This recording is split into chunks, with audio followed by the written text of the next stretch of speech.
Selamat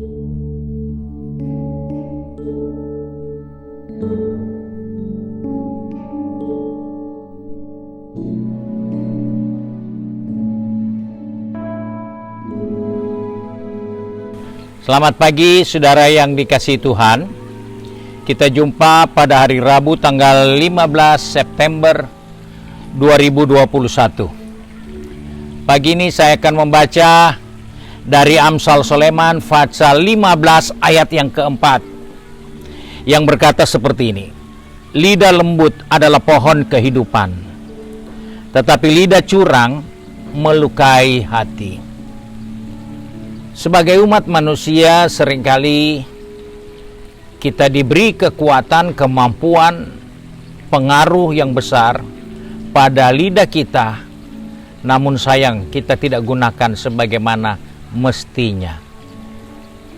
Sebab itu kita bisa menjumpa ada orang yang lemah, bukan karena fisiknya lemah, bukan karena dia kekurangan, bukan karena dia tidak berdaya sama sekali, tapi dia jadi lemah karena lidah, karena perkataan orang lain, karena pernyataan orang lain. Maka itu membuat orang itu menjadi lemah. Kalau kita melihat di dalam Amsal Sulaiman ini dikatakan lidah yang lembut, diterjemahkan sebagai lidah yang sehat, lidah yang menyembuhkan. Luar biasa. Salomo mengingatkan bahwa lidah kita itu bisa menyehatkan orang lain, bisa menyembuhkan orang lain, bisa memberi keuntungan buat orang lain, dan itu adalah bahagian yang harus kita nyatakan melalui bibir mulut kita. Sebab itu dikatakan lidah lembut adalah pohon kehidupan. Dan hal inilah yang dibutuhkan oleh setiap kita. Bahwa lidah itu menyembuhkan orang sehingga kehidupan nyata dalam orang itu. Dia seperti pohon yang hijau. Dia seperti air yang mengalir dan memberikan kesegaran. Dia seperti musim yang menghasilkan buah.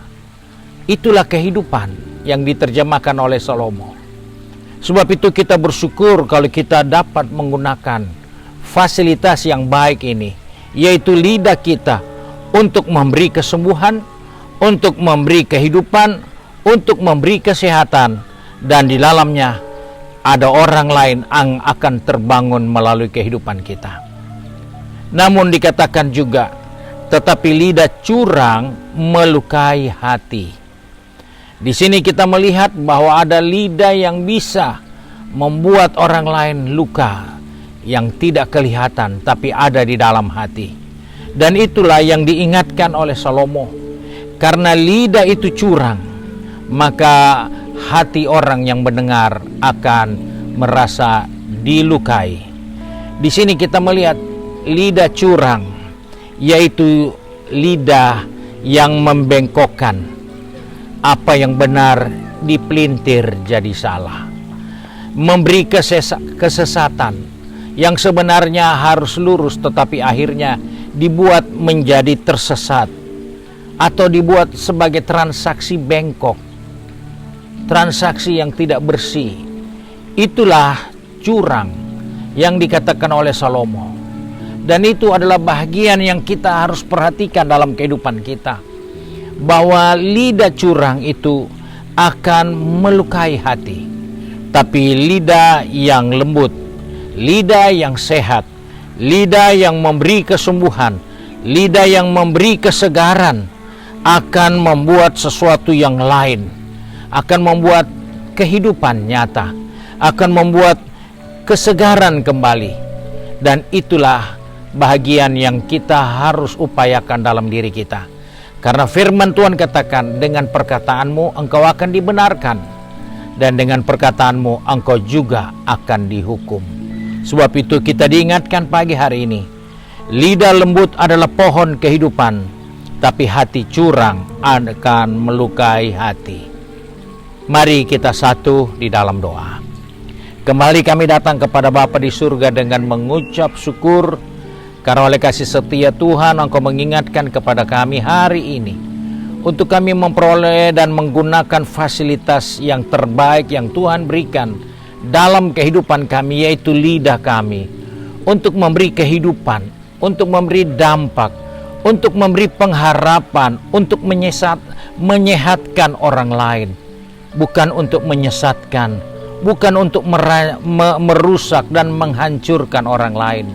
Tapi pakailah hidup ini Bapa, kuasai lidah kami, supaya perkataan kami menjadi berkat, dan ada jiwa-jiwa boleh diselamatkan, bukan hanya diri kami, bukan hanya keluarga kami, tapi siapapun yang berinteraksi dengan kami, mereka akan mendapatkan sesuatu yang berharga, yaitu kehidupan melalui bibir mulut kami.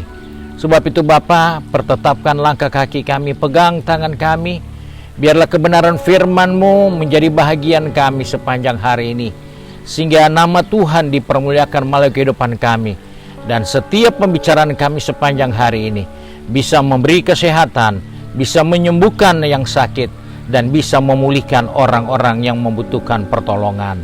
Terima kasih Bapa untuk berkat-Mu. Sebab itu kami bersyukur dan berdoa hanya di dalam nama Tuhan Yesus Kristus, Juru Selamat kami, Majikan yang baik dan setia. Haleluya. Amin. Saudara yang dikasihi Tuhan, hari ini adalah ibadah Pelwap. Sebab itu bagi Pelwap bisa bergabung di Zoom atau YouTube atau Facebook pada jam 4 sore dalam ibadah Pelwap GPD Bethesda. Tuhan Yesus memberkati kita.